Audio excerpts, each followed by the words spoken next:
old, young at heart, nating mga FPOs, mga dati na ngayon ay magre-retooling, magkukumpleto ng kanilang na kaligtaan na seminar. Ito po yung inyong accomplishment. Kapag hindi po kayo nakapag-retooling ngayong araw o hindi kayo nakadalo, hindi po kayo mapapabilang sa itatalaga this coming August 23. Kaya po make sure na kayo ay nakadalo. Kung may mga kasamahan kayo sa parokya nung lumang facilitator o first batch na hindi naka-attend ngayon, may natitira pa pong 4 na bikarya.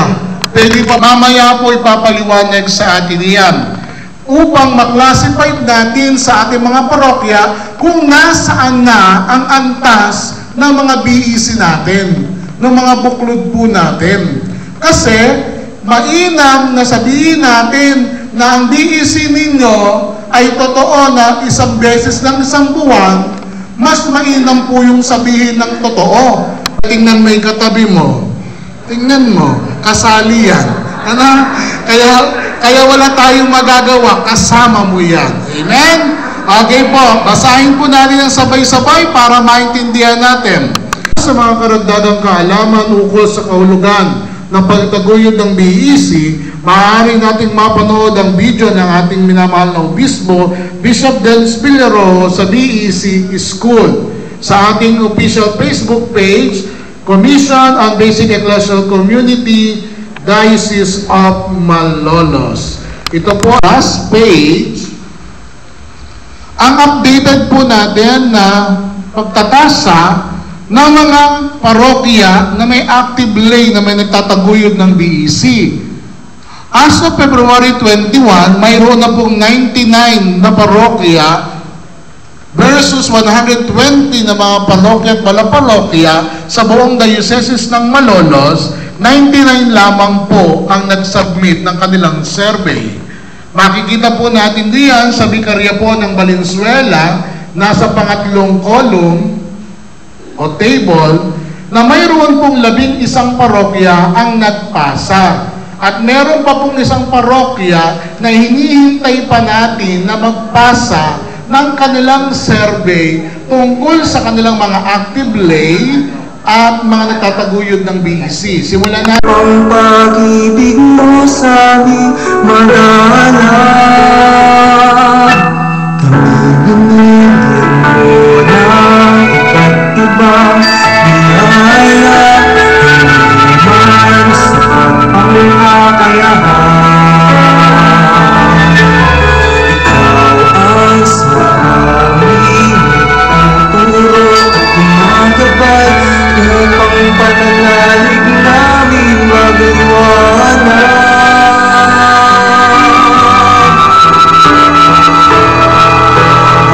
Umayo sa lahat ng bansa, ipahayag ang mabuting balita, isunod mga alagad ni Kristo, ipalaga na pag-aari ng Diyos. Ito ang misyon ng simbahang naglalakbay. Salamat Panginoon sa oras din ito. Idinadalangin namin sa iyo ang gagamitin mong bibig sa karamihan upang maging gabay namin sa landasin na ito.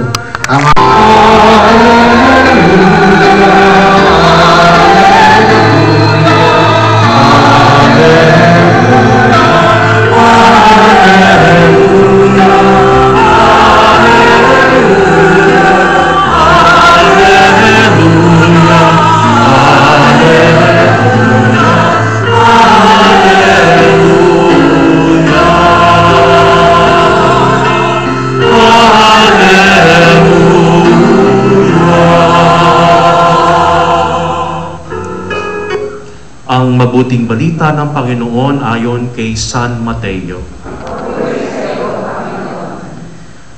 Ang 11 alagad ay nagpunta sa Galilea, sa bundok na itinuro sa kanila ni Jesus. Nang makita nila si Jesus, siya'y sinamba nila. Bagamat may ilang nag-alinlangan, lumapit sa Jesus at sinabi sa kanila, "Ibinigay na sa akin ang lahat ng kapangyarihan sa langit at sa lupa. Kaya humayo kayo at gawin ninyong alagad ko ang lahat ng bansa.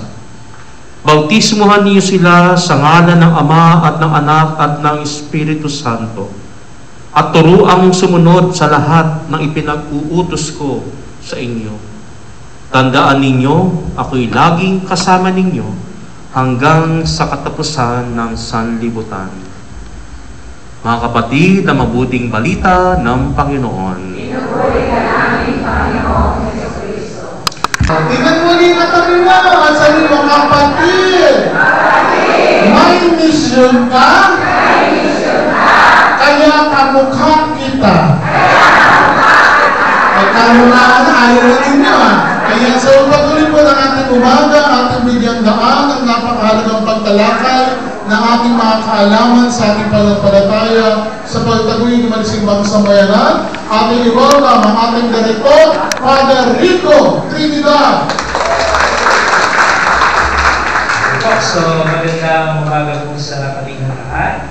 Kasama po natin ay si Brother Francis Bartolome, si Father Benedict Gonzalez na po. So, sa pagkakataon ito, una na po ang ating pasasalamat sa parokyang ito ng Genti ng Holy Cross kay Father John Rojas sa pagtanggap sa atin at sa ating pong pamanuan ng sa pamanuan ng Sister Abby, ang ating Director, Father Vic Sarasa po. So, ay ang Ebanghelyo tungkol sa pagsusugo ni Jesus sa kanyang mga alagad sa misyon ng pagpapahayag ng mabuting balita. Natatandaan niyo po ba ano po yung dakilang kapistahan ng nakaraang linggo? Ascension of the Lord. Ang pag-akyat ni Jesus sa langit. Na makikita ninyo sa binasang Ebanghelyo, bago umakyat si Jesus sa langit, nagbigay siya ng misyon sa kanyang mga alagad. Ano ang misyong ibinigay ni Jesus sa kanyang mga alagad? Humayo kayo sa lahat ng bansa, ipahayag ang mabuting balita. Yung ibig sabihin po ng salitang apostol, apostoles, apostolon, sa Ingles, to be sent. Nasa Tagalog, ang ibig sabihin ng apostol ay isinubo at inihaharap. Cruwets. Ang kinuhay ostya, hindi yan ang cruwets. Anong cruwets? Talaga na kailangan, alam mo. Pero namang iba, tagal sunod. Napakatagal sunod. Wait lang. Yung iba naman, tangay sunod. Ano yung tangay sunod? Kasi nagpapanganon lang. Yung iba naman, taga sunod. Ano yung taga sunod? Sumusunod kasi natatakot. Taga. May nakaumang na taga. Yung iba naman, tinga sunod. Bakit tinga? Pasinit-sinit lang. Palinaw-linaw lang. Pagka may gawain, wala. May outing tayo. Tayo'y mga taga-sunod ni Kristo. Sunod, ang sabi, sa lahat ng bansa. Pagka sinabing lahat ng bansa, ibig sabihin po noon, Katoliko. Kasi po yung salitang Katoliko, sulat niyo po, galing sa salitang Grego na katholos. Na ibig sabihin ng katholos, universal, para sa lahat, sumasa lahat. Kaya sabi, sa lahat ng bansa. Katoliko. Kaya tayo mga Katoliko, para sa lahat, sumasa lahat. Sabi ng iba, ang ibang natawag daw po sa ibang Katoliko, hindi Katoliko, Katokliko. Bakit Katokliko? May katok na, lilipo-lipo pa. Bakit? Hindi naiintindihan ang pananampalataya. Meron namang iba, Katoliko sarado. dekandado, itinapon ng susi para hindi na mabuksan. Meron pong Katoliko sarado sinabi, ako'y pinanganak na Katoliko, mamamatay akong Katoliko. Katoliko sarado. Ang problema sa Katoliko sarado, minsan, sarado na ang isip, sarado ang puso, pati ang bulsa, sarado din. Talagang ganun eh. Pagka isang Katoliko, saradong isip, saradong puso, hindi yan naghahandog. Hindi yan nagbibigay. Bakit? Saradong isip, saradong puso. Di mo ba pagka nabuksan ang isip natin, naunawaan natin, nabuksan ang puso natin, may pagmamahal at malasakit tayo, kahit pa paano, naghahandog tayo ng bibigay. Amen? Amen. Kaya sa parokya po ninyo, tatanungin ko kayo, ano mas marami sa parokya nyo? Boksingero o karatista? Ano? Hindi karatista. Karatista. Bakit daw? Ang boksingero daw, laging nakaganyan. Sarado ang kamay. Ang karatista, laging nakabukas ang kamay. Ano mas marami sa inyo? Boksingero o karatista? Bukas palad ang kamay hanggang mabigay magkano. Sunod, binyagan nyo sila. Ibig sabihin ng binyagan nyo sila, bautismo. Bibinyagan. Kaya nga meron tayong San Juan Bautista.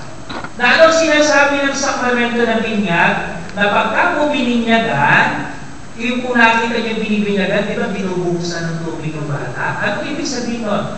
Nililinis, tinatanggal ang kasalanang mana o original.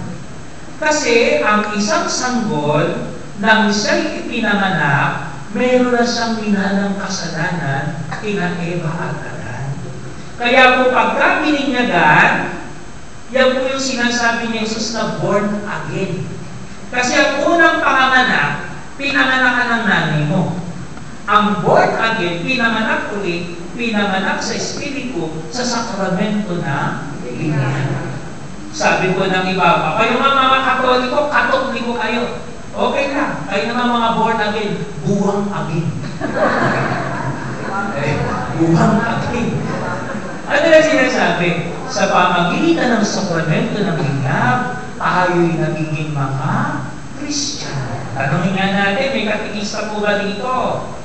Ayan, si sister. Okay, pagka bininyagan ng bata, ano ang epekto dito sa pakikipag-ugnayan sa binibinyagan kita sa Ama, sa Anak, at sa Espiritu Santo? Ano nangyayari? Ang bininyagan sa Diyos Ama, nagiging anak ng Diyos. Sa Diyos anak na si Kristo. Anong ugnayan niya kay Kristo? Kapatid kay Kristo. Kaya may brothers and sisters in Christ.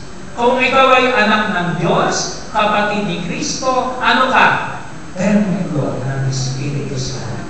Kaya binyagan niyo sila. Sunod, sa ngalan ng Ama, ng Anak at ng Espiritu Santo, yan po yung Santissima Trinidad. Kaya tayo nag-aantanda ng po sa ngalan ng Ama, ng Anak at ng Espiritu Santo. Sunod, nasabi, ako ang sumunod sa lahat ng pinag-uutos ko sa inyo. Ano po ba yung tinuturo? Yung pagtuturo ng pananampalataya ay tinatawag na katekismo. Na yung aral ni Kristo ay ating itinuturo. Yan ay napakahalaga sa atin. Halimbawa, mapapansin nyo, tayo'y napakaraming mga Katoliko. Almost 83% ng mga Pilipino ay Katoliko. Eh kung ang mga Pilipino ay 120 million, at least merong 90 million na mga Pilipino Katoliko. 90 million. Ang dami nating mga Katoliko. Ang tanong, sa palagay niyo po ba, yung 90 million na mga Katoliko nagsisimba linggo-linggo? Alam niyo na. Ilang percent? Baka nga nasa 7% lang eh. Paano niyo masasabi? Eh, tingnan niyo po, halimbawa, kung taga rito ka sa Genti, Gaano karami ang populasyon ng parokya ng JP? Pagtalagay mo ng 40,000. Kapag kanila mo yung nagsisimba sa kapilya at sa simbahan, may 40,000 ba nagsisimba linggo-linggo? Wala ko. Kaya kailangan ng pagtuturo ng pananampalataya. Halimbawa, kapag tayo po'y mag-first communion, tatanungin yung mga bata, o kayo mga bata, nagsisimba ba kayo linggo-linggo? Hindi po. Bakit hindi kayo nagsisimba? Ano sasabihin? Ang nanay at tatay ko po, hindi rin po nagsisimba. Kaya kailangan ng katisismo ang pagtuturo ng pananampalataya. Kaya nga sa ating po mga parokya, yung mga kabataan natin, mga bata pa lang, inaakay natin sa pananampalataya. Sabagat isipin po ninyo, sa panahon natin ngayon sa social media, hindi na po tayo makakaakay kagad ng kabataan ng edad na 18 years old at 20 years old. Iba na po ang takbo ng isip pagkakabataan 18 years old at 20 years old. Ang pag-akay ng mga kabataan, bata pa lang, akayin mo na para unti-unti mahubog na sa pananampalataya. Kaya nga tayo may mga kabataan na narito. Inaakay na natin sa gawain sa simbahan, sa paglilingkod o sa misa. Sunod, at tandaan ninyo, ako'y laging kasama ninyo hanggang sa katapusan ng sanlibutan. Na sinabi natin, bakit lagi natin kasama si Kristo hanggang sa katapusan ng sanlibutan? Eh, di ba umakit na siya sa langit? Dahil ipinadala sa atin na Espiritu Santo. Na ito ang larawan ng simbahang naglalakbay. O singa po nga, kung talaga kayo mulan sa nangyayari sa simbahan, ano ang salitang letter S na madalas na binabanggit sa panahon ng simbahan natin ngayon na ang kahulugan ay simbahang naglalakbay? Simbahang letter S. Sinodal. Ang ibig sabihin po ng salitang synod o synodal, journey together, sama-samang paglalakbay. Kaya synodal. Na tayong sinasabi ang simbahang naglalakbay. Noong ako po'y nagtalk po sa Antipolo, BC, tinanong ko po yung mga taga-Antipolo, mga 700 po yun eh. Sabi ko, sa panahon natin ngayon, simula noong 2021 hanggang 2025, ano yung salitang madalas natin narinig sa simbahan, binabanggit ng pare, na nagsisimula sa letter S? Ano po sabi? Sobre. Sobre. Hindi po, sinodal. Sobre. Alam mo pala? Sobre. Sinodal. Sama-sama. Ngayon, kapag tinignan natin ito, yung po'y nasa handouts po ninyo, di po ba? Kapag tinignan natin ang ayos na ito, ay ito po ang nangyayari. Ang gustong proseso ng evangelisasyon. Kasi po yung sinabi natin, bumayo kayo sa lahat ng bansa, ipahayag ang mabuting balita, ang tawag po roon, evangelisasyon. Evangelization.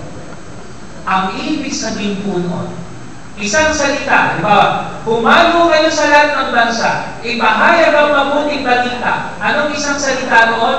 Evangelisasyon. Evangelio. Pagpapahayag ng mabuting balita. Ngayon, ano po ba ang proseso? Ang proseso, ang sabi, kailangan tayo ay ma-evangelize. Pagka sinabing evangelize, natanggap natin ang salita ng Diyos. Kapag natanggap ng salita ng Diyos, tayo po ay baptize. Ano yung baptize? Yung sakramento ng binyan. At pagkatapos tayo na binagad, tayo po ay na-catechize. Tinuruan tayo ng katisismo ng turo ng ating pananampalataya. Halimbawa, tatanungin ka, ano ang pitong sakramento ng simbahan? Tingnan nga natin mga kabataan natin. Itong sakramento ng simbahan. Tingnan nga natin, ikaw sister, magbigay ka na isang sakramento. Yan. Binyag. Sunod. Ano? Kumpin. Kumpil. Ako sunod. Sakramento ng simbahan. Dalawa pa lang. Ginagawa natin tuwing araw ng linggo. Ha? Misa. Ikaw, anong susunod? Ha? Kumpisal. Sunod. Pito sakramento. Pagka nagpapari. Banal na? Okay. O, dalawa pa. Dalawa pa. O. Ano ba isa? Ha? Kasal. Isa pa. Pagka nagdala, pagpapahid na langis. Ha? Okay, sabi. Meron pa pong isa. Prosesyon. Ay, hindi mo sakramento prosesyon. Okay po? Yan ang sinasabi natin. Na matapos na labinyagan, itinuturo yung ating pananampalataya. At kapag tayo naturuan, tayo'y nagiging disipulo. Tayo'y natututo at hinuhubog. Kapag natuto, tayo nagiging apostol, tayo'y isinusubog. Naunawaan niyo po yan? Ganyan po ang proseso. Eh paano po yun, Father? Bininyagan po yung bata. Eh paano po ma-evangelize yung bata? Eh mga bata pa po yun. Hindi po nakakaintindi yun. Sino ang gagabay sa bata? Ang magulang ninong ganyan po ang proseso. Basahin nga po natin, evangelize, baptize, catechize, disciple, apostle, communion, participation, and mission. Sunod. Ano nga nangyayari sa ating mga Katoliko? Karaniwang nangyayari sa ating mga Katoliko, baptize, but not evangelize. Marami sa atin ang nabinyagan, pero hindi nauunawaan ang salita ng Diyos. Ayon po mga Katoliko, mahina po tayo sa Bible. Tadong-tado tayo ng ibang mga sekta sa Biblia. Pero hindi common alam nila yung Biblia, lahat ng sinasabi nila ay tama. Kung minsan pinapaliwanag nila yung Biblia na sila'y magmumukhang tama, tayo ang mali. Lalo kung hindi natin naiintindihan. Halimbawa, kayo po ba'y nakaranas na po sa lugar po ninyo? Katanghali ang tapat. Napakainit. May nakita kayo doon sa inyong lugar eh. Lalakad-lakad. Naka-checkered na polo, set ng pantalon, katad na sapatos, may dalang bag na leather, may dalang po mga pulieto.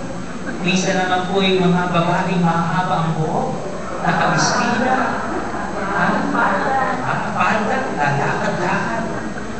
Hindi lumalakad-lakad po yan. Umiikot-ikot po yan. Hindi mo lumalakad po eh, natapat sa bahay ninyo. Saksi mo ba? O yung iba yung mga pogi pa.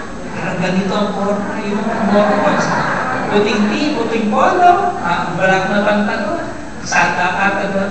Huminto po sa bahay ninyo. Ito na. Sister, pumatok sa bahay, hindi po ba kayo makakausap? Opo.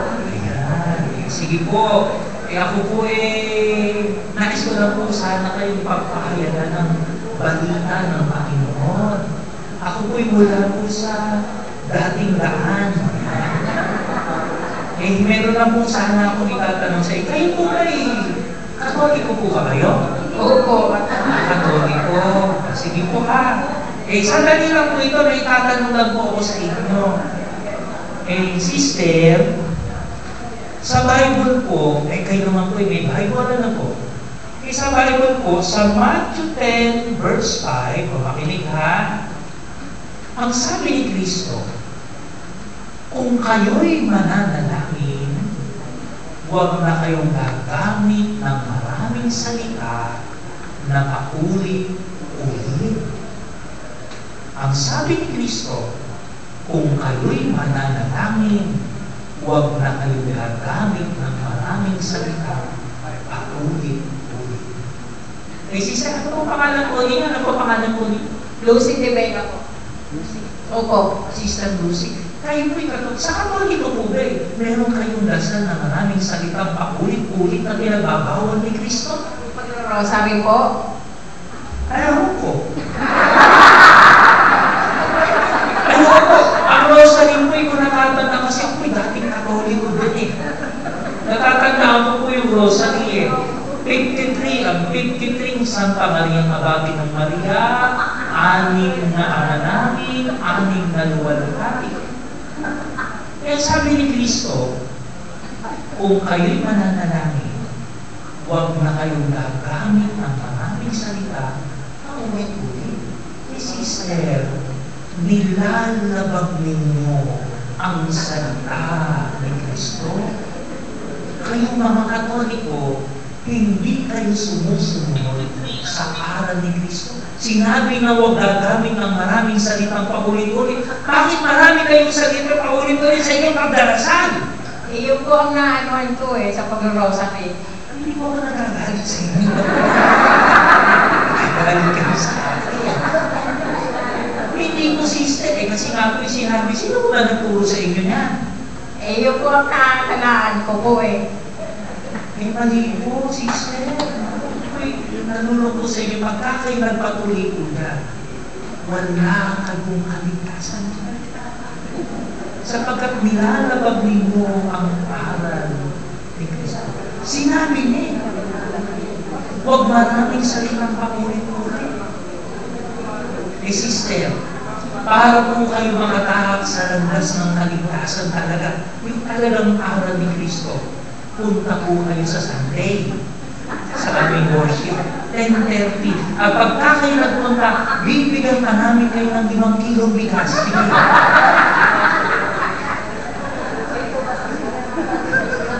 Natatawa si sister.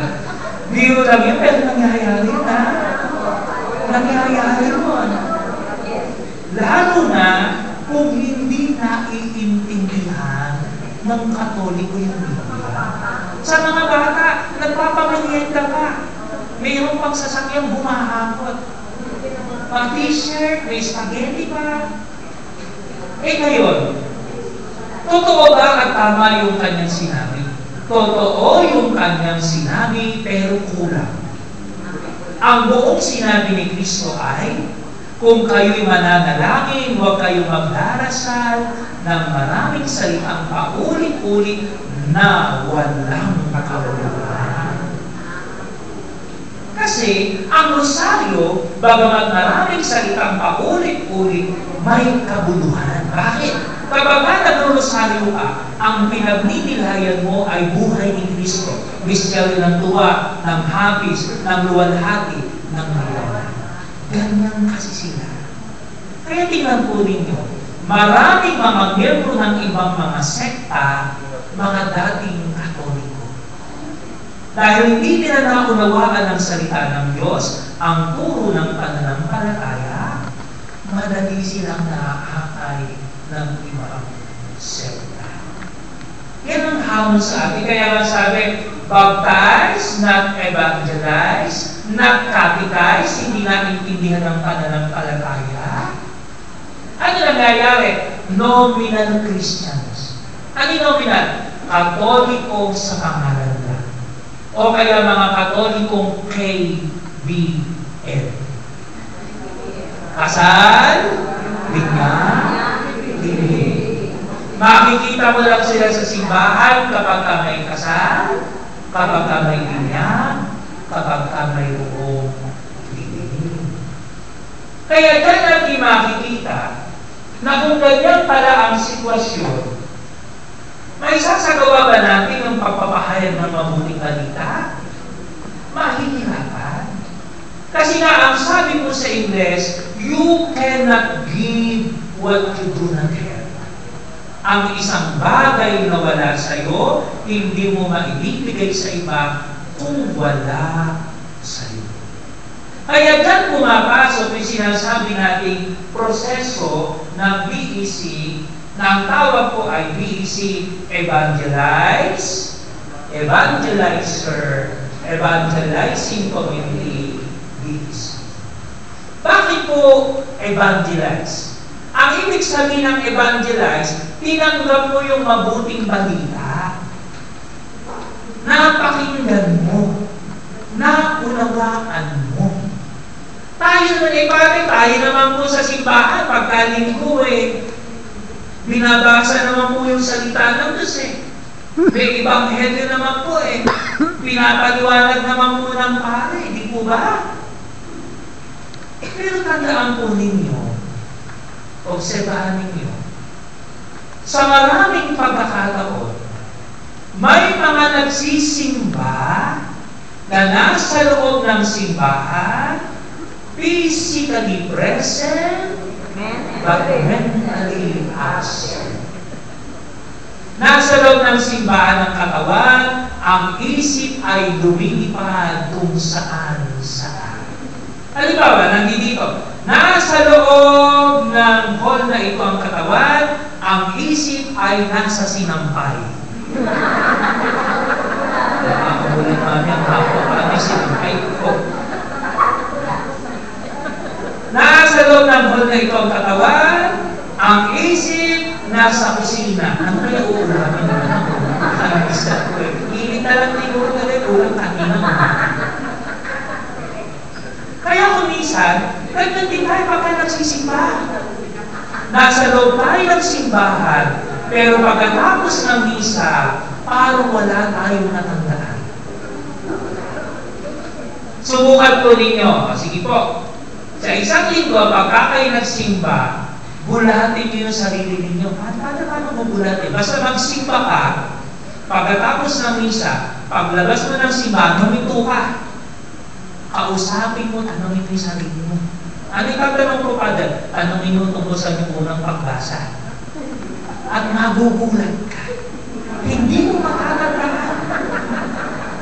Yung ebanghelyo, ako po, hindi mo matatandaan. Lalo na humila ng pare, hindi mo matatandaan. Kaya minsan, sasabihin mo, ako naman yung nagsisimba linggo-linggo, parang walang nangyayari. Bakit?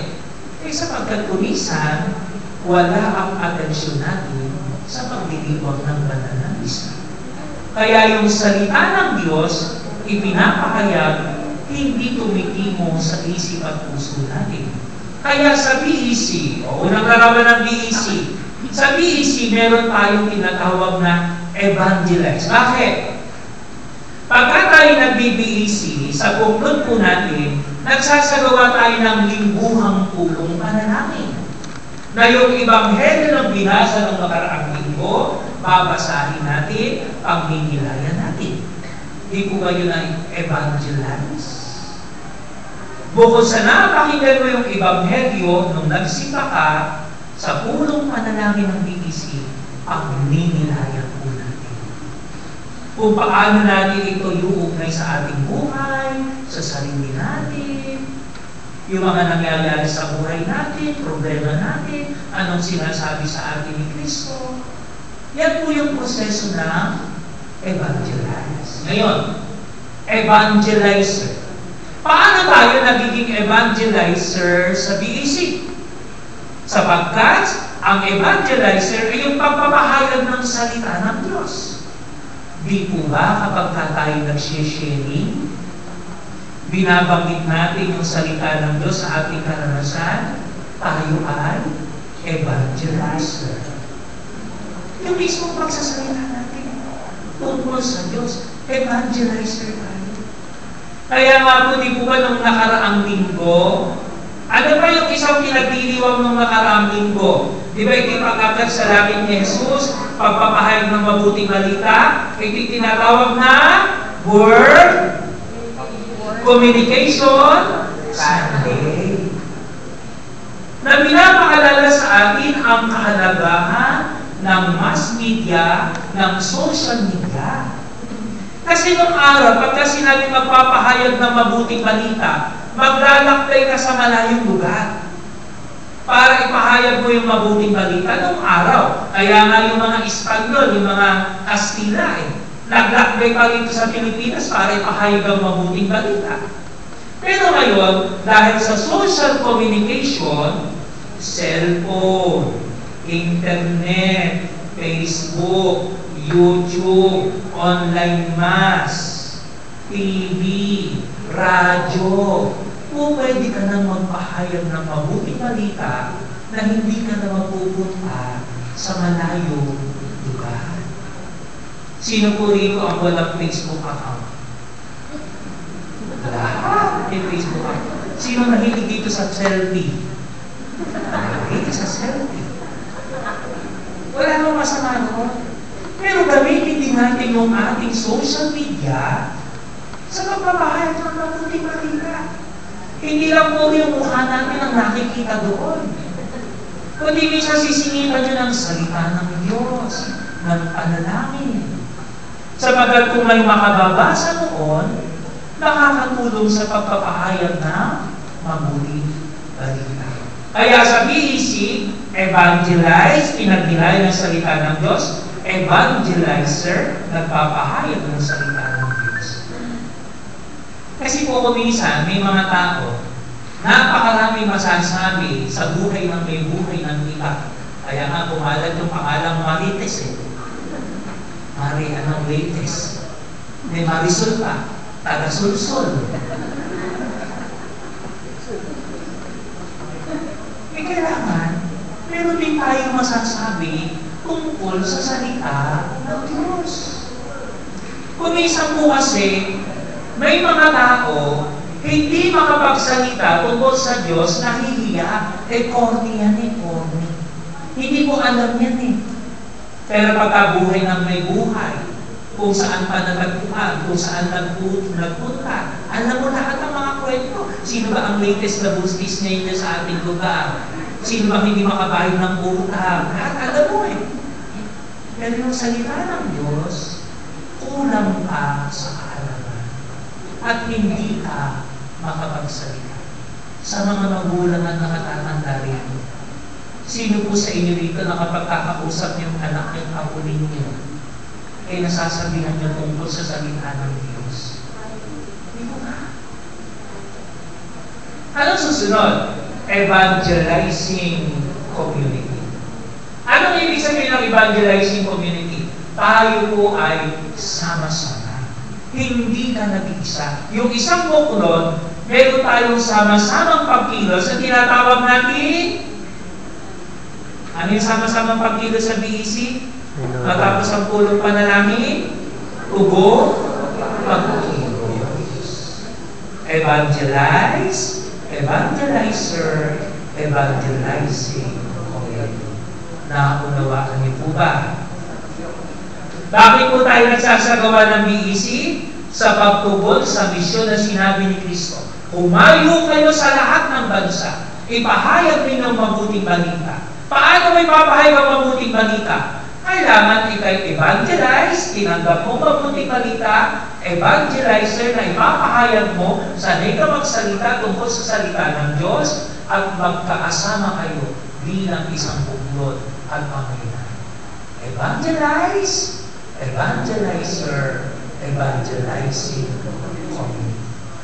At ito po, hindi lang para po sa mga senior o mga nakatatandang lingkod, kailangan sinisimulan sa mga bata. Sabagat tingnan niyo po ito mga batang ito, mga kabataang naglilingkod. Ang maganda po sana sa kanila, habang sila'y bata, nahubog sa paglilingkod. Na habang sila'y lumalaki, nagbibinata, kaugnay pa rin sila sa paglilingkod. Ang nangyayari po kasi sa maraming pagkakataon, nung mga bata pa'y naglilingkod, kabataan naglilingkod, ng mga nagsiigat na, nawala na sa simbahan. Nakakalimutan na yung paglilingkod. Bakit? Baka po kasi hindi nahubog. At ang BEC paraan ng paghubog sa paglilingkod. Kasi tandaan po ninyo, ang paglilingkod sa simbahan, Hindi lang po kung ano yung nagawa mo. Amen? Ha? Kasi po, may mga naglilingkod na hindi po nauunawaan yung kanilang ginagawa. Kulang ka pag-hubog. Hindi po nahubog eh. Ako, meron ako naalala. Kilala niyo po ba yung kwento tungkol kay Sister S? Bakit sino si Sister S? Ito na. Tingnan niyo po Tingnan niyo kung totoo o hindi. Sa isang parokya, sa isang baryo, meron pong tinatawag na ako, andyan na si Sister S. Bakit po? Kasi sa kapila nila, siya po ang kolektor, siya po mamamahala ng kapilya, siya nagpapalista ng kamisa, siya po ang naglilinis ng kapilya, apostolado ng panalangin, rector po ng tito, naging kausap ng pare.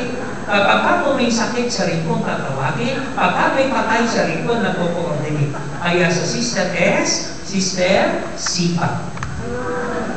Sipag. Wala meron na ng sipag. Masipag S, sipag. Ngayon, dahil sa sipag, ang dami ng ginagampanan, yung iba, hindi na makakilos. Para po siyang bawang, nakasahog kung saan-saan. Kaya bandang huli, ang tawag pa rin sa kanya, Sister S, hindi na po sipag, sapaw. Sapawan na po yung lahat eh. Sobrang sipag, siya na gumagawa ng lahat. Kaya yung iba, nasa sapawan. Ngayon, dahil nga po sa sobrang sipag ng dami ang ginagawa, pakiramdam na siya, nag-iisa lamang at walang tumutulong sa kanya at hindi pa siya maintindihan ng iba. Ang tawag sa kanya ay Sister S pa rin. Hindi na po sipag, hindi na po sapaw, sungit. Marami na nakakagalit eh. Marami na nakakagalit. Di bandang muli. Di gano'n na nga po ang sitwasyon. Kaya kalahin po ninyong napagalitan ng pari. Napagalitan. Nung napagalitan siya, napagsabihan siya dahil sa ginagawa niya. Sabi nagdrama, sabi ko naman, nahihirapan dito. Wala naman tumutulong sa akin. Ako pa ang nagpapagilitan, ako pa nagiging masama. Kaya ba na muli, hindi na po siya, Sister S pa rin po siya. Hindi na po siya sipag, hindi na po siya sapaw, hindi na po siya sungit, S pa rin. Sawa. Tumigil na sa paglilingkod. Ayaw nang maglingkod, sumama na ang loob. Taga-gentil, sa Malolos na po nagsisimba. Wala ka lang po, Pero, biro lang po, ganun po ang nangyayari kapag ka hindi ka malalim sa paglilingkod. Di mo ba? Pagka hindi ka malalim sa paglilingkod, laging sasama ang loob mo. Pagka hindi ka malalim sa paglilingkod, madali kang magre-reklamo. Bakit hindi malalim? Kasi kilos lang makilos eh. Hindi nabubog sa salita ng Diyos. Evangelize, evangelizer, evangelizing community. Ngayon, kung yan ang ginagawa ng BEC, sa paanong paraan, nagaganap ito. Yan. So makita niyo po, ito po si Bishop, yan po yung nagkaroon kayo ng ganito. Meron po siyang tinuturo. Tingnan natin. Kung ano ba yung tinuturo niya. Ayan, pinalaki po natin. So, tingnan niyo po, tinuturo niya. Ano po ito? Diocese, Distrito, Vicaria, Parokya, STPC. Ano po itong dinulugan niya? Buklod, Pamilya, Tao. Ano po yung buklod? Naroon po yung basic ecclesial community. Ito po yung sinasabi natin 10 hanggang 12 na mga magkakapitbahay, maaaring mga lingkod ng simbahan sa isang pamayanan o STPC na mayroon silang lingguhang pulong panalangin o nagsasagawa ng pulong panalangin. Yan po yung tinatawag nating buklod. Nasaan po siya? Nasa STPC po.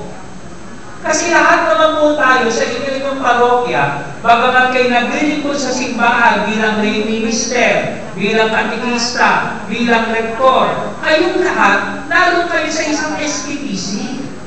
Sapagkat hindi naman kayo nakatira doon sa parokya. Meron tayong kanya-kanyang mga kabilang kinabibilangan. At sa ating kanya-kanyang kabilang tinatawag nating STPC, doon tayo nagpapalaganap ng BEC. Sinasabi ng iba, ang BEC ay para sa mga magkakapit-bahay. Hindi raw po yan sa mga taong simbahan. Hindi po. Yan po'y nagsisimula sa loob ng simbahan, mga lingkod ng simbahan, na lumalaganap sa kapitbahay. Bakit? Kayo rin po naman sa mga magkakapit-bahay. Hindi po ba? Kaya unawain natin. Tingnan natin. Ayan. Ano po sabi? Nandiyan po yan sa handouts ninyo. Ayon kay Bishop Dennis Pilarojo, ang basic ecclesial community sa maraming pagkakataon ay hindi lubos na nauunawaan. Hindi mo po naiintindihan kung ano yung BEC. Kaya nga po ako, alis pang 4 na taon, panay na panay po ang ating seminar. Bakit? Pagpapaliwanag, pagtuturo. Kasi ang isang bagay na hindi nauunawaan, hindi mo magagawa. Amen? May isang bata. Sabi ng nanay sa bata, anak, kunin mo nga yung transformer sa likod ng bahay. Sumunod yung anak. Kinuha yung transformer. Ang lalagay transformer na robot. Ang pinakukuha pa lang ng nanay, transformer na voltage regulator. Sino may kasalanan? Yung anak o yung nanay? Pareho silang may kasalanan. Bakit? Si anak, sana bago siya sumulatin ng nanay, ano bang transformer ang kukunin? Si nanay may kasalanan din. Dapat pinaliwanag niya, anak, ang transformer na kukunin mo, voltage regulator. Pero doon ang ibig sabihin, ang isang bagay na hindi mo naiintindihan, hindi mo magagawa. Bakit? Kasi hindi mo naiintindihan eh. At kung magawa mo man, kadalasan magkakamali ka pa. Napagod ka na, nahirapan ka na, sumama pa ang loob mo, mali pala ang ginawa mo. Di ba ba?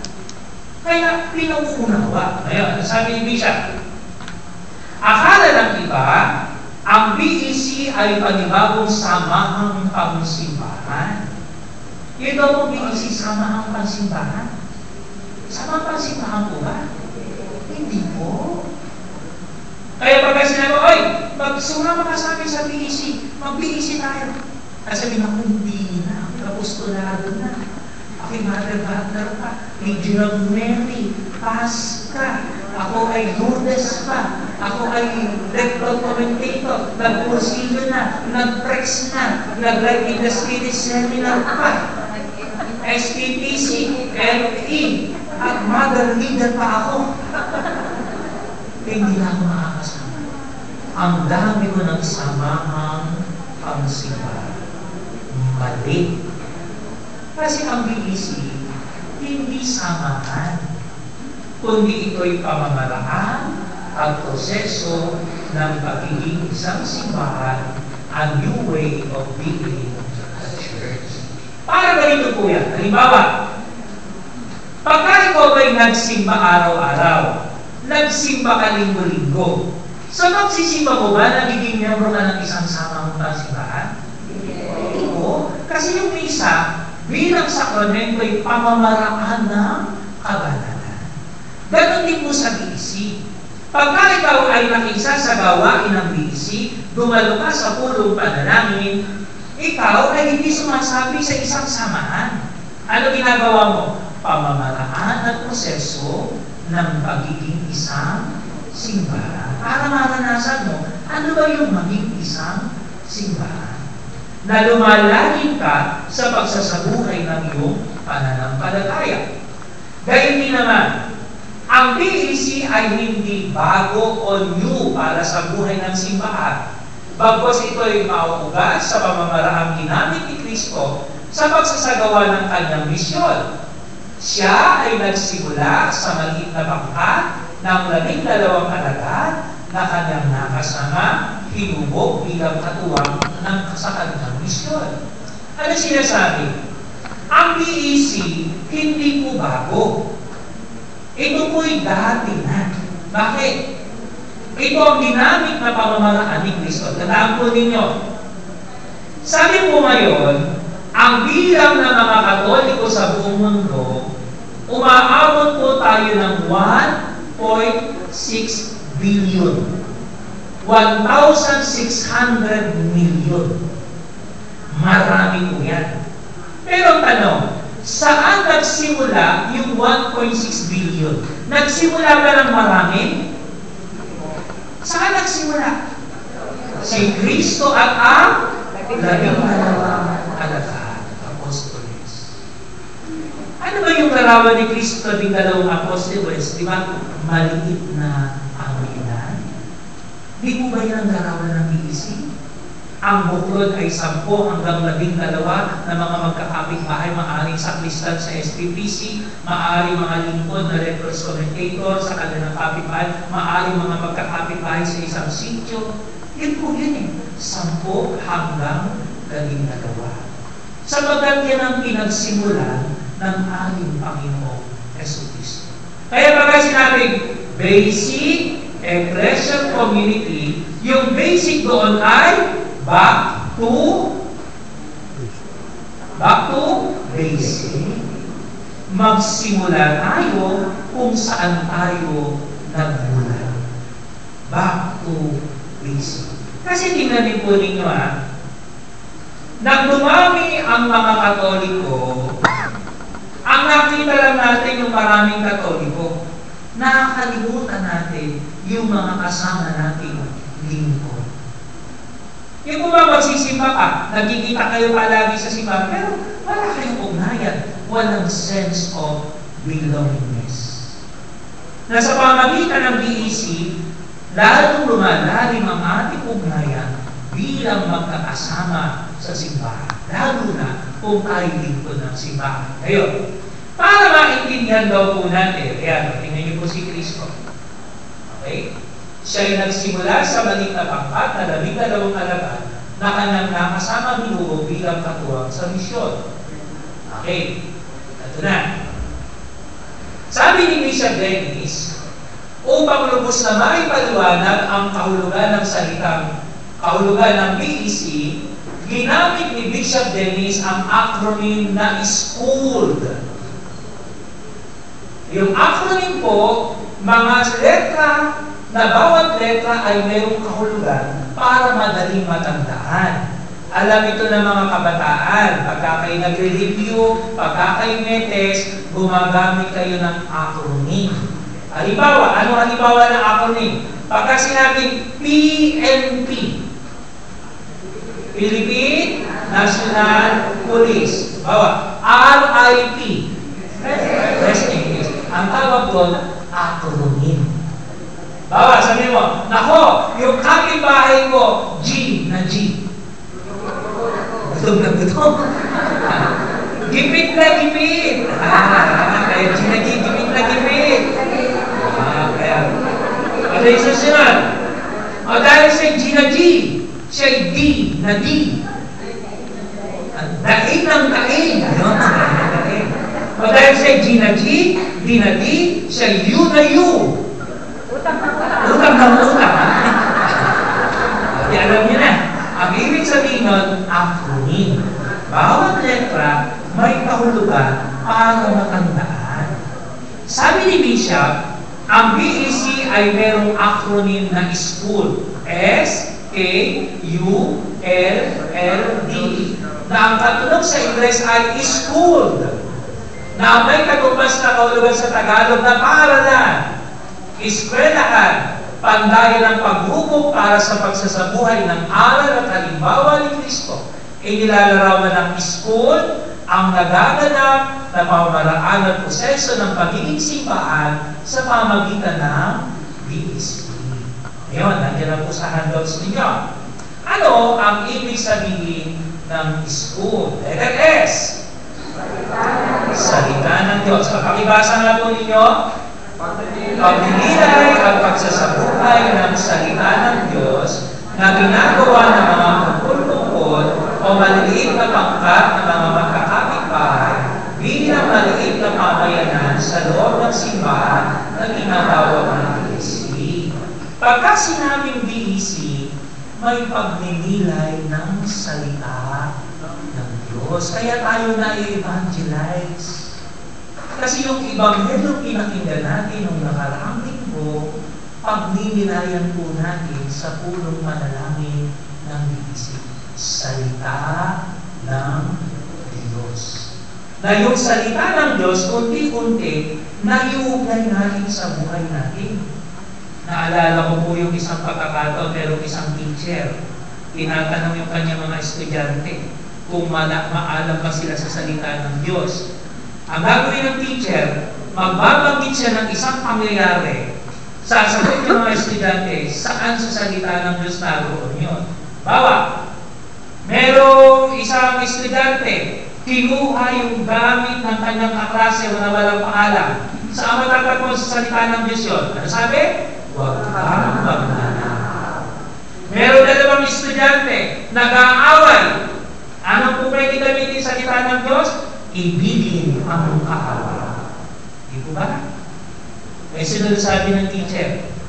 May dalawang estudyante, may pusa, pinag-aagawan nila yung pusa, binabatak nila yung pusa, pinag-aagawan. Ano ang salita ng Diyos doon? Ang pinagsama ng Diyos, huwag paghiwalay ng tao. Nabiro lang. Ibig sabihin po, sa BEC, yung salita ng Diyos, inuugnay natin sa ating nabiro lang yan, ha? Para makita natin yung kaalagaan ng BEC. Sunod sa letter K, karanasan sa buhay. Ang mga karanasan sa buhay ay iuugnay sa salita ng Diyos at ibinabahagi at pinakikinggan sa kanilang Bible sharing sa lingguang tulungan. Kasi po, matapos ng pagnilayan yung salita ng Diyos, ang susunod, inuugnay mo ito sa buhay mo. Magkakaroon ka ng Bible sharing. Iuugnay mo sa buhay mo. Halimbawa, ano sinabi ni Kristo? Pumayo sa lahat ng bansa. O halimbawa, sinabi ni Kristo, ako'y kasama niyo hanggang sa wakas ng panahon. Ano ang ibig sabihin nito para sa iyo? Karanasan sa buhay. Kaya sa BEC, mayroon tayong Bible sharing. Ibang natututo ka na, yung salita ng Diyos, nakikita mo na naghaganap sa buhay mo. Paano mo ito sinasabuhay? Para katulad ng isang pastor. Sabi ng isang pastor, hindi nangangaral, sabi niya, lahat ng mga pangyayari sa buhay natin, matatagpuan natin sa Biblia. Walang pangyayari sa buhay ng tao na hindi matatagpuan sa Biblia. Eh di habang nagsasalita yung pastor, makabuhay yung bibig niya, salita ng salita, pinasukan ng lamon sa bibig, nasa amin. Eh may nakapansin, sabi niya, pastor, yung po bang pagpasok ng lamon sa bibig ninyo nasa Bible? Sabi niya, oo. Matthew 25 verse 42. Nung ako'y walang matuluyan, ako yung pinatuloy. Kaya kailangan mo pasok. Review lang po. Sa BEC, ang salita ng Diyos, inuugnay natin sa karanasan sa buhay. Kaya natututo ka eh. Nauugnay mo yung salita ng Diyos, nakikita mo sa buhay mo. Sunod. Letter U. Ugnayang nabubuo. Mayroong nabubuong ugnayan at pamayanan dahil sa pagninilay ng salita ng Diyos at pagbabahagi ng karanasan na siyang nagpapatupag patatag ng kanilang samahan bilang bukulod ng BEC. Kasi bakit po may nabubuong ugnayan? Kasi kung halimbawa, linggo-linggo po tayo nagpupulong panalangin, nagba-Bible sharing. Sa bawat sharing ng bawat isa, unti-unti nakikilala mo siya. Nauunawaan mo yung pinagdaraanan niya sa buhay. Na bandang huli magugulat ka, sister, kakabihisin nyo, madidiscover nyo, magkamukha pala kayong dalawa. magkamukha kayo ng karanasan sa inyong anak. Sa nangyayari sa buhay nyo, akala mo ikaw lang ang namumblema. Ganun din pala ang bawat isa. Nauunawaan nyo na ang isa't isa. Sapagkat minsan, kung hindi natin kilala at naunawaan ang isang tao, nahuhusgahan natin. Halimbawa, sa parokya ninyo, sa parokya ninyo, isang araw, nagkakita-kita kayo, may nakita kayong isang babae sa pintuan ng simbahan kuling. Aba, malayo ka lang, kitang-kita na na sa lubong ang kinay. Ako masubit ikaya, ang hirap ikang lapitan niya. Parang kayo sa hirap-hirap ang samahan. Kasi nakakita mo malayo ka lang eh. Parang pasang-pasang ko ang daigdig. Di sabi nyo, ako masubit ka. Mahirap yung pakisamahan. May nagkataon, nakakasama nyo sa BEC. Nung kayo mo'y magsisharing nga, ang napili niyong salita ay, ang napili ko mong salita ay ibigin ang kapwa. Di nag-share na, bumili ng salita eh. Kaya sa akin pong karanasan, nung pong Miyerkules ko, alas 2:30 ng hapon, ako po'y nakakahinga sa sala. Nag-sharing. Bigla po kamong bumukas ang pinto. Nakita ko po yung anak kong babae. Virgin College po, nursing sa Fatima. Sabi ko, anak, bakit ka umuwi? Wala ba kayong klase? Nakahinig lang po yung anak ko sa kanya ng anak ko. Tingnan may sasabihin ko, ulo po kayo magagaling. Ano ba isasabihin mo? Basta tuloy na i-promise mo, sabihin mo na, ano ba isasabihin mo? Kaya sasabihin mo. Ano ba may bahay niyo ba? Sabi ko, buntis ko. Nung marinig ko po yung salitang buntis, ako po naisip ko, napakalalo kong hirap ang ginagawa ko sa batang ito, pinamumutan ko sa pag-aaral, bakit ganitong ginawa? Sabi, parang po umaahon yung po sa dibdib ko eh. Ang nasabi ko lang sa anak ko, anak, lumayo-layo ka ng kaunti. Baka masampal kita. Eh, di sa sama ng loob ko, umalis po ako ng bahay. Pag-alis ko po ng bahay, napunta po ako sa palengke ng Gentic. May tindahan po kami ng baboy doon eh. Hinahanap ko po yung tindera ko si Milangge. Hindi ko po makita. Nung malaman ko si Milangge, sumama sa pagadero. Dala-dala yung puhunan ng aming tindahan. Eh, ako'y nagpakasakali pa rin. Hinahanap ko sa kanila si Milangge.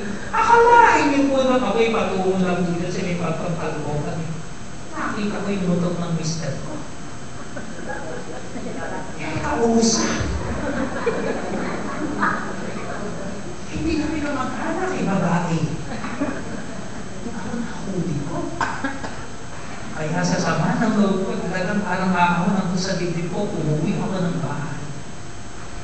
Pag-uwi ko ng bahay, pumasok ako ng banyo, sinarado ko ang pinto, nasabi ko, Panginoon, talaga namang pagsubok kami, binibigay mo sa amin ito, nahihirapan po kami, napakasakit sa dibdib. Pag gano'n ko po sa dibdib ko eh, may nasa pa akong bukol eh. Sakit ako. Napakahirap po na pinagdaraan ko. Pero ganun pa man ang aking karanasan. Yung salita ng Panginoon, ibigin ng kapwa, ay patuloy kong isinasamahan. Kaya ipagdasal niyo po ako, ano mang muli karanasang pinagdaraan natin, nawa ay patatagin ng Panginoon. End of my share. Lahat pa nila. Nung kinabukasan, nakita mo isa sa simbahan. Ano pa rin tsura? Mukhang masulit pa rin. Parang mahirap pa usapan. Pero hindi niya na sinabi masulit siya. Eh, alam natin pinagdadaanan yan eh. Matindi ang problema natin. Pagdasal natin siya. Tulungan natin siya. Nagkaroon ng pagkakakulawaan. Naging maayos ang ugnayan. Hindi mo ba sa simbahan kanya? Dahil hindi natin alam yung pinagdaraanan ng bawat isa, magbilis tayo ng husga. Hindi natin maunawaan yung bawat isa. Sa BEC, yan ang tinutulong sa atin. Nagkakaroon tayo ng ugnayan. At dahil meron tayong ugnayan, meron tayong lingap sa kapwa. Paglingap at malasakit sa kapwa at sa kapitbahay na sa bunga ng ugnayang mabuo dahil sa ugnayang magandang samahan ng buklod ng BEC. Kasi naunawaan mo na siya, may ugnayan na kayo, may paglingap ka, may malasakit ka na sa kanya. Susunod, ikaw ay lingkod na simbahan. Bakit? Ang maliit na pamayanan ay mayroong misyon at pananagutan para sa simbahan at bayan na bunga ng pagkakalis at pakikilahok na siyang hamon para sa pagtataguhin ng BEC. Ito'y tinatawag na tugong pagkilos o kilos gawa. Ibig sabihin, yung panalangin ninyo, yung pagninilay sa salita ng Diyos, nabubuksan ang isip natin na tayong maglingkod sa simbahan. At ito yung tugong pagkilos. Siyempre, dito, kumare, nabalikaan nyo yung isang kasister natin, hindi natin nakasamang maglingkod. Eh, bakit ba? Eh, may sakit eh. Eh, baka po pwede sa susunod na lingkod, pagkatapos ng pulang na lalaki eh, dalawin natin, puntahan natin. Kumare, papasin mo yung likod ng kapila natin, nakakabumi. Eh, kung pwede kayo magtugong pagkilos tayo na tayo na maglinis. Eh, bakit mo yung mga bata dyan sa simbahan natin, lisawa ng lisawa? Eh, hindi man lang nagsisiwa. Kung pwede kayo na gumawa ng paraan na magluto tayo ng sopas, akatinin natin, turuan natin magdasal ng rosaryo. Di ba kanya ng ginagawa ng mga born again? Hinahatak yung mga bata. Hindi nakakakay natin yung mga bata. Ano tawag doon? Tugong pagkilos. Inutos ka ng pare, hindi po. Pusa na po natin ginagawa kasi nakita natin yung misyon na binibigay sa atin. Sunod, dasal sa lahat ng gawain. Ang panalangin ay bahagi ng lahat ng pagkilos ng BEC. Every step of the way of BEC. Subalit hindi nararapat na mahintulang sa panalangin Bible sharing ng BEC. Kinakailangan ito ay mayroong alakit na gawa at kilos ng paglulungkot. Kaya yung letter D, dasal at panalangin. Naunawaan niyo na. Ano ang BEC? Ang BEC ay isang pamamaraan ng pagiging isang simbahan. Ano ang pamamaraan niya? Ito'y makikita natin sa school. Ano yung S? Okay. Letter A. U. Ugnayang kabubuo. L.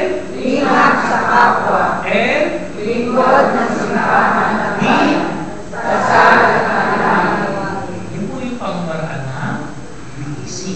Na, kung titingnan natin, ito po yun, salita ng Diyos, darasal sa buhay, ugnayan, lingap sa kapwa, lingkod ng simbahan, dasal sa lahat ng gawain. Yan po'y paikot-ikot. Pero yan, paikot-ikot, pero yan po'y spiral. Para kung alam po ba yung spiral? Ito pong spiral. Ayan, spiral. Umiikot-ikot, pero pataas ng pataas. Umiikot-ikot, hindi lang paulit-ulit, kundi mayroong pag-unlad. Kaya, ang muli, tingnan po ninyo sa inyo pong handouts. Okay? Makikita po ninyo, ito na po, pasumarize na po tayo. Ang BEC, ang BEC ay bagong paraan ng pagiging isang simbahan. Okay? Sunod, ano ang pamamaraan ng BEC? Number 2, lingguhang pulong panalangin at tugong pagkilos. Ano po yung lingguhang pulong panalangin? Yan po yung input para po magpuhunan. May pinupuhunan ka. Input. Pagka tugong pagkilos, yan po yung output. Yun yung bunga. Ibig sabihin, hindi lang tayo nagbabible sharing. Tayo ay mayroong misyon. Anong misyon? Evangelisasyon. Okay. Sunod, para maisagawa po ito, number 2, kailangan natin ng kahalagahan ng pinuno o leader, pastor, para sa lingguhang pulong panalangin. Kasi, mahal ang mga facilitator. Sino po ba facilitator doon ng BEC? Ayan mga facilitator, di po ba? Kung wala po kayo, walang mangyayaring tulong panalangin. Bakit? Karaniwan ang facilitator, kayo pong nag-aanyay.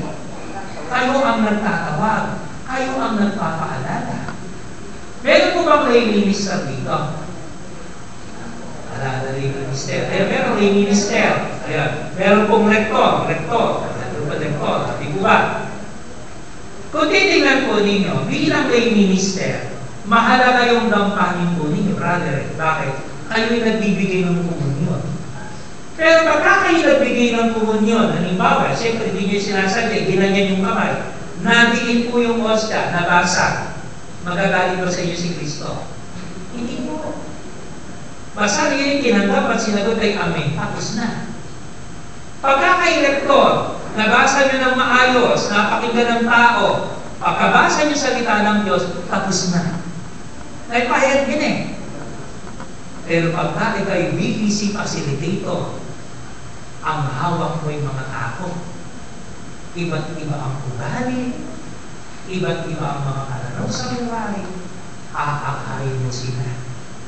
Ano sinasabi? Na ang pagiging BPC facilitator ay isang misyon. Sapagkat dito, tayo ay umaakay ng mga tao.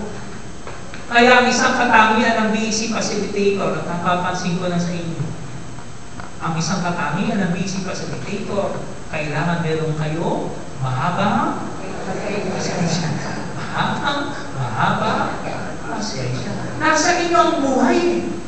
Kasi kung walang BC facilitator na mga leader, walang magagawang pulong panalangin. Kayo nagpapawag ng pulong panalangin. Isipin po ninyo. Kaya kailangan, nagdadagdag tayo ng mga panibagong leader o mga nakakaunawa para makipagpatuloy yung gawain.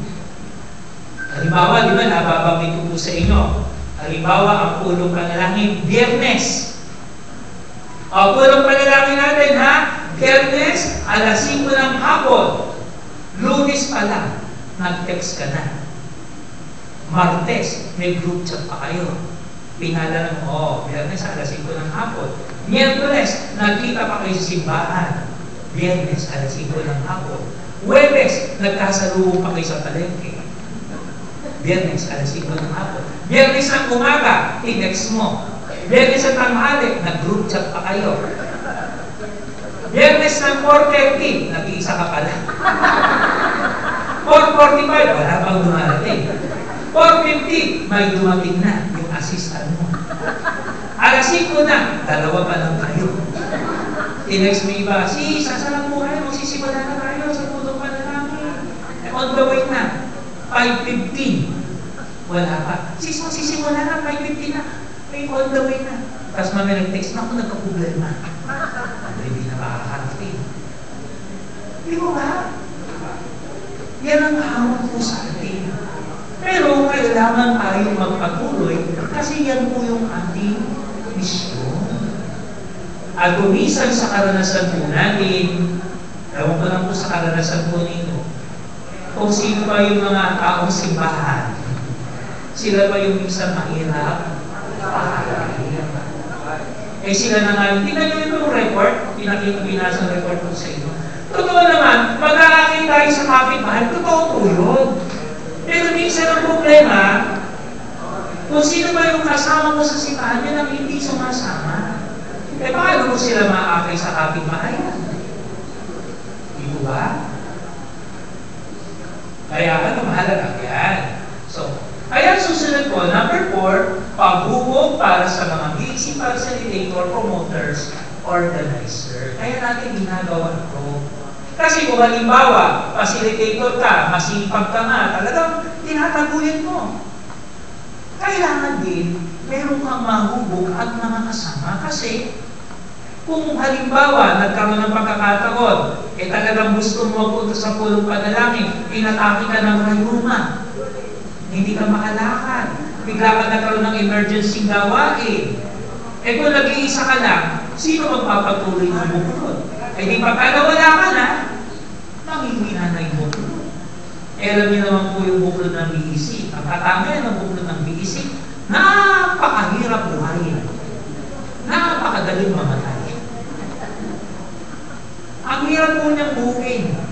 Pero pagka hindi mo na nagdalaman ng pulong panalangin, hindi na nagpupulong panalangin, madali po siya mawawala. Kaya kailangan natin maunawaan, magkaroon ng panibagong mga leader na ito po'y ipinapalagana hindi lang sa kapitbahayan, kundi sa mga kasama natin dito sa simbahan. Hindi lang sa mga senior, kundi sa mga kabataan. Naunawaan niyo po ba? So, yan po yung takbo ng ating BEC. So, ang BEC po ay evangelize, evangelizer, evangelizing community. At yan ay nagaganap sa BEC dahil siya merong acronym na school. S, salita ng Diyos. K, U, L, N,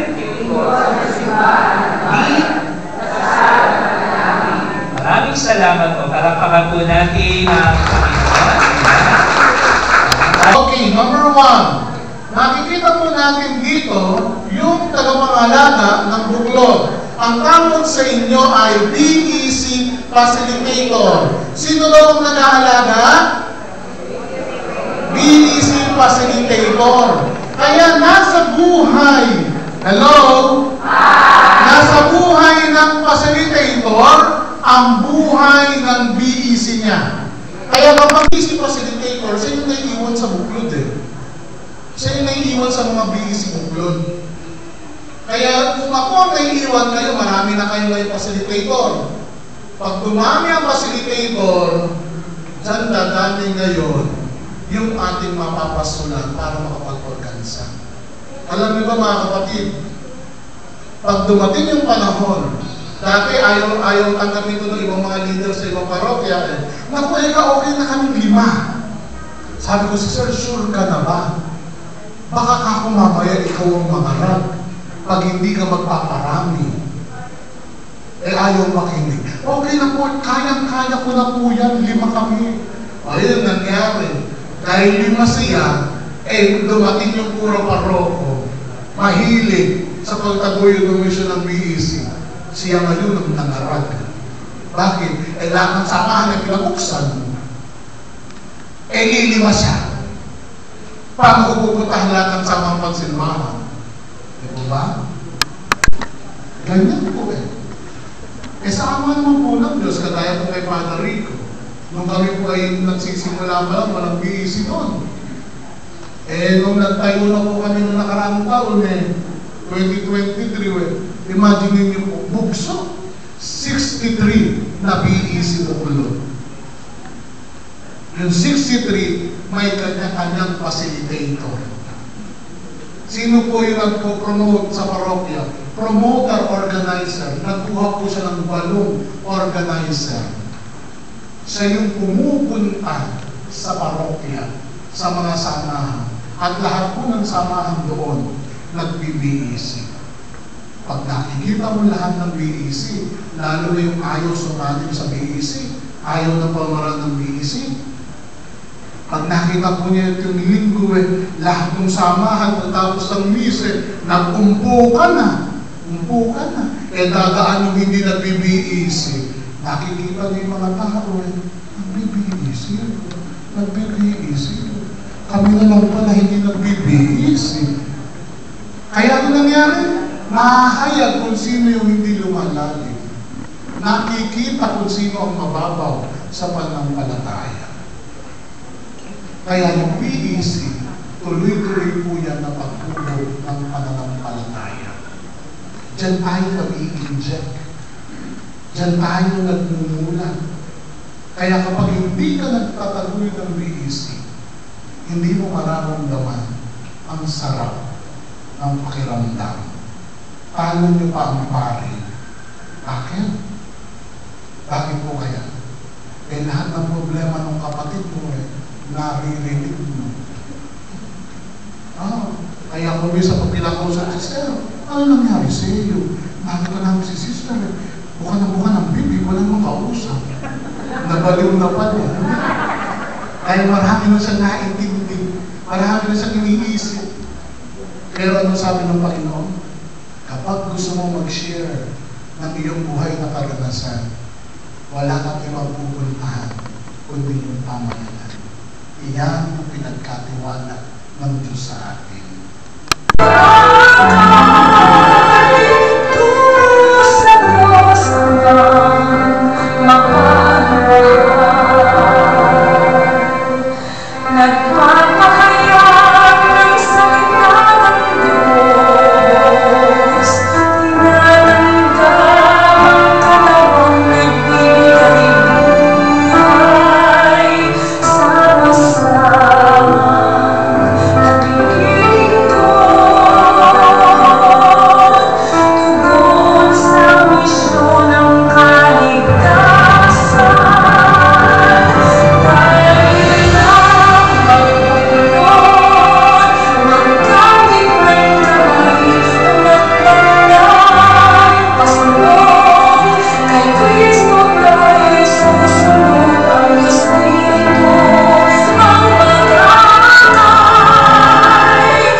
Papasalin mo na.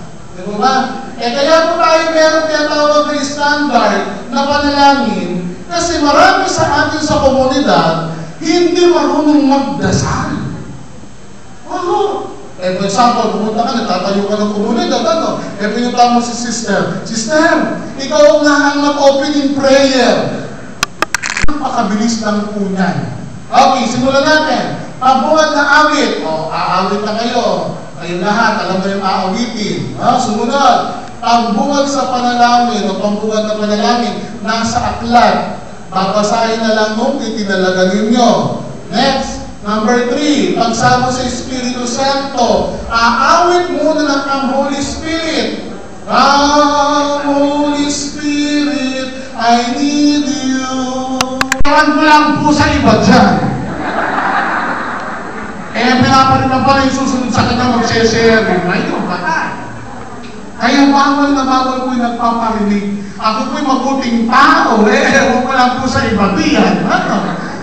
Gano'n, bawal na bawal. Pag nagsisharing mga kapatid, bawal na bawal ang nagre-recommenda.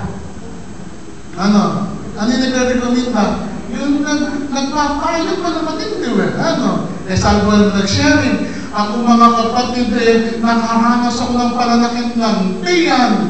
Ako nalagang ganito yung dinanas ko. Narinig yung kabihisi, nung kumare. Naku, kamare! Ganyan yung pamangkin ko. Uminom ka ng banaba. Ayun, nagreseta pa. Bawal. Baka mamali ka pa. At bawal na bawal po talaga sa bihisi yung pinamamali tayo pinag-share. Lalo na pag nakagalit mo. Ako. Wala ka na ngayon pagmamalaki sa akin. Alam mo na lahat ng istorya ng buhay mo. Bawal yun. Alam niyo ba? Sabi nila, bakit ako mag-iisi? Ayaw ko mag-iisi. Bakit? Kasi nag-sharing Sabi, brother, ayaw ko mag-iisi. Bakit? Kasi baka maiyak lang ako Hindi ako sanay mag-sharing. Mga kapatid, meron na po kami kasamahan Noong una ayaw talaga mag-sharing sumusunod na linggo natutong mag-sharing. Inaawat na namin, ayaw mo awat Tagal. Yung sa blesses kaya kapag ikaw ay may isineshare, lalo na komplikado. Doon pa lang sa taong nakapakinig, pag alam ng Diyos na mapapahamak ka, pinapalis na yun sa isipan niya. Sa awa naman po ng Diyos, hindi pa ako na-chismis. Bakit? Kasi puso ng Diyos yun Sa Panginoon yun. Ano daw ang sabi ng Panginoon? Ano ang hindi mapapatawad ng Panginoon? Ang hindi sumaksi magpatotoo sa Espiritu Santo. Hindi ba ang pag-sharing ay pagsaksi sa Espiritu Santo na siyang katotohanan? Di ba ba? Isang beses mo meron tayong kasamahan. Nag-ipon na ganun yung biisip. Nasa parokya. hindi siya BEC. Lumalakad. Natapat dun sa upukan ng mga BEC. May narinig dun sa sharing eh. Talaga yung mga marit kasi nagkalat eh. Narinig dun sa upukan ng BEC. Ang apog ay mainam sa mata. Ako, ang apog daw ay mainam sa mata. Umuwi po yung nakarinig eh. Hindi nag-BEC yun eh. Umuwi, nakasalubong yung kumari. Mare! Yung apog daw ay mainam sa mata. Ginawa ng kumari, bumili po ng apog. Nilagay sa mata. Ginagawa sa sumusugod sa parokya eh. Sabi, Sir, bakit ba ganito nangyari doon sa mga ng kumari ko? Ba't ano po ba yung narinig ninyo? Kasi hindi po ako BEC eh. Dapat po kasi hindi kayo nakikinig sa usapan ng BEC eh. Kasi po doon lang yun sa buklod nila eh. Hindi niyo po tinapos yung chismis eh. Ang apog ay mainam sa mata kung gusto mong mabulag. Ayan. Kasi hindi na nag-BEC. So, magaling. May part 2 eh. Kaya para malaman natin kung tapos na, sasabihin po ninyo, end of my sharing. At sasagot naman ng mga kabuklod natin na love the Lord. Any other movements, para lang kung gusto nyo magdagdag ng movements, okay lang. O